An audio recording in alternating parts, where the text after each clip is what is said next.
picture natin.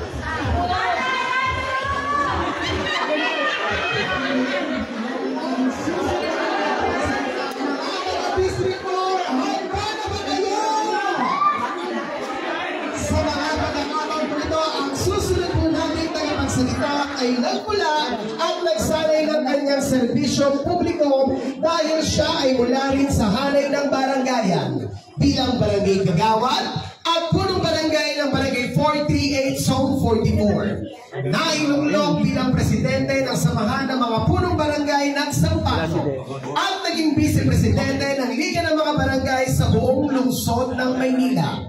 At ngayon ay nasa kanyang ikatlong terminong paglilingkod bilang isang mahusay at may paninindigang konsehal.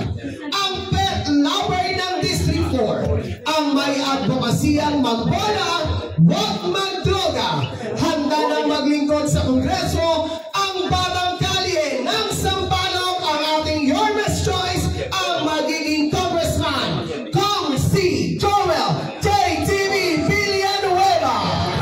Sa barangayan, bubusugin tayo sa kasiyahan, nakakatuwang pakiling-pabre. Maraming salamat, Chocolate. Pero sa pangalan, no? Pero bago ako magsimula, buti na lang, wala pa sigaw. Kasi, sabi ang kasama ko sa likod, JTV, pustahan tayo ngayon. Wala parang pustahan dito. Pustahan tayo, yung mga tao nasa harapan natin. Hindi mo to kaya mapasigaw, hindi mo to kaya mapapalakpak na malakas mamaya. Kasi pag hindi mo nagawa yon, sabi nila, pakakainin mo kaming anim. Sabi ko, susubukan ko ha. Kasi pag si Yorme panigurado, magpapalakpakan kayo ng malakas. Pag si Yorme ang tinawag, magsisigawan kayo, maghihiyawan. Sabi ko sa kanila, tinatanggap ko yung hamon ninyo. Kaya, uulitin natin, Chocolate, ha? Kapag ako, napasigaw ko itong mga ito. Pag ito, napapalakpak ko, kayo, papakainin ninyo ko. Kasama sila, pwede? Okay. Mga taga-District 4, palakpakan po natin ang batang kalye ng Sampaloc, ang magiging Congressman, Kong si Joel JTV Villanueva. Sa barangayan, bubusugin tayo sa kasiyahan, nakakatuwang pakiling-papremyo sa syudad o ng batang kalye. Ang nakakataba naman ang puso, ang normal na sorry, sigawan pa, oh. Ayan, oh.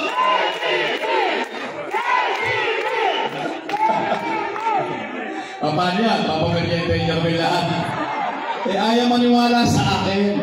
Sabi ko, kaya ko rin yung pag ini-intro si Yorme, nagsisigawan, palakpakan. Maraming po salamat sa inyo at lahat ng pumalakpak at sumigaw.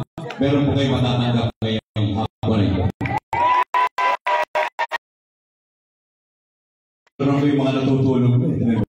Itong araw ninyo, biruin ninyo, inibig sa inyo. Ayaw naman namin, nakaupo kayo at pag-uwi ninyo, ayaw pa naman yung tinatawag na head of the families. Panigurado, pag-uwi ninyo, nagdidigan kayo, tatanungin kayo ng pamilya ninyo. Nay, tay, lolo, lola, ate, kuya, ano nangyari? Boring. Ayaw naman namin na gano'n. Boring yung Your Best Choice. Hindi. Gusto namin, may maikwento kayo. Sapagkat, itong makinig kayo ng konti. Kanina, nung pumapasok ako, may kumalapit sa akin, JTV, napanood ko yung YouTube. Nakita ko, salamat. Sabi nung anak ko, nung nakikipaglabang ka, tinutulungan mo yung SK Federation President na kinakawawa ng Vice Mayor natin kasi inaakusahan, wala raw ginagawa, tumayo ka. At ipinaglaban mo bilang ama sapagkat nararamdaman mo yung damdamin ng kasamahan mong konsihal na SK Federation President. Nagpasalamat naman ako sa kanya. Yung isa naman, kumalapit din. Ako rin, JTV. Ano yun? Nakita ko nung nakaraan, bidang-bida ka, nasa TV ka. Nasa ABS-CBN ka, nasa TV5 ka. Mukhang makikipag-away ka, inaawat ka doon. Napanood nyo ba yun? Oo. hindi ako nakikipag-away. Gusto ko ikwento sa inyo. Total, nandito na tayo. Kaya ako nagkaroon ng konting gulo sa konseho sapagkat si Attorney Lady sa konseho DJ, kami tatlo, incumbent. Nung araw na yun, nagulat kami sapagkat ipinapasok nila yung budget ng lungsod na nagkakahalaga ng 25 billion pesos. So tumayo po ako, umabol ako, galing ako sa labas, nagsisimula na, sasarado na, nagmamadali ako at tinawakan ko agad ng mikropono at gusto nila isarado ng usapin. Sabi ko, sandali lang ako, Mr. Presiding Officer, I would like to ask questions to the Principal Author, Your Honor. Ay, hindi na, isasarado na. Ay, hindi ko pwede yan. Eh, kailangan namin magtanong sapagkat ito'y 25 billion. Bakit po ninyo minamadali? Eh, meron pa tayong isang buwan para pag-usapan natin. Ano ang ikinamamadali ninyo? Ay, hindi na pwede yan. Hindi na pwede yan. Hindi ka na pwede magtanong, KTV, Lady, DJ. Eh, kasi kulang-kulang naman kayo sa pila, hindi naman kayo mananalo eh. Kahit na hindi kami manalo, payagan nyo kami magtanong sapagkat itong pag-uusapan, hindi naman ninyo pera, kundi pera ng taong bayan. Tama? Tama. Eh, pero hindi nyo, ayaw kami pagsalitain. Pwede ba ako magtanong bakit ang 950 million pesos na budget ng God Andres na ospital, ginawa ninyong 800 million? Meron bang sasagot sa inyo? Walang makasagot. Bakit itong ospital natin sa Tondo, 950 million, ginawa ninyong 800 million? Pwede ba ninyong sagutin? Total, kayo naman na nagpapanukala niyan. Walang makasagot. Bakit gano'n? Sabi ninyo, ang pera natin gagastahin para sa mga tao. Saan yung dinadala ang pera? Bakit naman minamadali ninyo? Walang committee hearing, walang budget hearing. Mali yan. Mali pang timing. Bakit? Eh, filing na ng certificate of candidacy next week. Last week po yan eh.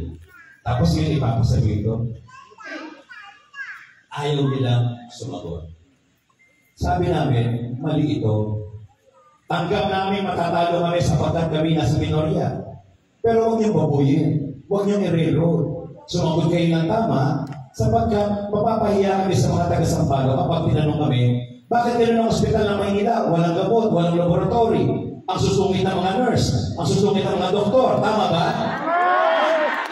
Tapos, babawasan ang budget, ang lagi pinamumukha nila, si DJ, si Lady, si JTV, hinaharang ang budget na Luzon ng Maynila. Kasi, applications ko Moreno yan. Mali. Kaya ako napanood niyo kami sa TV, nagkakaroon ng sagutan. Pero ikatutuwa ninyo, sapagkat si JTV, asama ng dalawang kasamang konsilari, hindi tumigil, nakipaglaban, itinaguyod, at dapat itama ang maling ginagawa. Hirap ang laban natin sa loob. Tinanggalan kami ng mga job orders. Tinanggalan kami ng komite na hindi ipinapaalam sa amin. Nagkaroon sila ng sesyon na hindi kami ni-notify. Bastusan na. Bakit? Eh kasi mga yorme kayo. Walang ganoon. Eh marami naman palang bilang ninyo. Bakit natatakot kayo sa amin? Huwag niyo kami babastusin. Yung mga nagtideliver ng tent sa inyo, yung mga servisyo ni JTV, yung mga yun dati may sahod. Magmula na kami kumampi kay Yorme, lahat po yun, lahat ng staff ni DJ, ni Lady, kami, at mga kasama namin, tinanggalan ng sahod lahat. Bawal na maglaro ang mga kabataang pinapahero ni JTV sa Dapitan Sports Complex. Pag nakita ang pangalan ni JTV, out. Bawal. Merong championship doon, iimbitahin ako. Dahil sa JTV, basketball, iimbitahin ko namin si JTV, sasabihin ko sa Dapitan, sa Andalusia, ay iimbitahin ko namin si JTV. Ay pag tinuloy nyo, hindi namin kayo pahihiramin ang board. Ganun. Parang mali yata. Eh, total, batang-kali naman ako. Iba rin na, sa kali-kali na lang tayo mag-aro. Total, 7 buwan na lang naman yan. Papalitan na naman silang lahat doon. Di yung pero sige yan, tama na yun. Oo, pero narinig nyo sa JTV pa na, ma-congress na. Sapagkat 3 termino na po tayo, papasalamat ako sa inyo. Itong batang kaling ito, itong graduate ng Far Eastern University. Diyan ako nag-aral ng political science at pagkabugasya. Pinag-aral ko yung sarili ko para makapagtapos ako ng aking mga kursong tinapos. May nagtanong sa akin, JTB, totoo pa natatakbuhan congressman? May awa po ang Diyos. May tanong lang sana ako. Ano po yun? Sakaling ikaw ba yung maging congressman pagdating ang panahon? Yung bang ginagawa ng kasalukuyang congressman, namimigay ng AIX, ng AKAP, ng TOPAD, ng financial support, ng kandong, may kandong ba? Wala AKAP lang. AKAP lang pala. Kung ikaw ba yung magiging congressman, yung mga lahat na yun, pati sa scholarship, ipagpapatuloy mo. Kaya isa lang yung nagtanong, samantalahin ko na. Isa lang yung nagtanong kanina, baka ito yung din ang tanong ninyo. Tama ba? KTV, gagawin mo ba yung mga yun lahat pag ikaw naging congressman? Ito po ang sagot ko. Lahat po ng ginagawa ng congressman natin dito, kagaya ng ibang congressman sa buong Pilipinas, pag si JTB naging congressman, lahat po yun, itutuloy ni JTB. Mabuti yung mga ba? Yung anak ko, scholar eh. Kaya matutuloy pa kaya yun? Opo. Sapagkat ang scholarship na yan dapat ibigay sa mga magagaling at mahuhusay nating estudyante na nangangarap makatapos. Kung ako nga ho, nagtrabaho para mapag-aral ko sa sarili ko. Sapagkat hindi sapat ang kinikita ng nanay ko. Ang laging kaharap ng nanay ko, araw-araw po. Araw-araw ay Mumbai. Hindi ho si DJ. Si Mr. C, nagmumotor na meron pang gano'n dati. Paano ako makapagtatapos kung ang nanay ko ay namumutang para pambayad ng aming bahay na makakain namin? Di pag-aralin ko sarili ko. Kahit na dinadaya akong permit para makapagtapos ko. Ngayon kung magiging congressman ako, papabayaan ko yung mga katulad ko gusto makapagtapos ng pag-aaral dahil mahirap.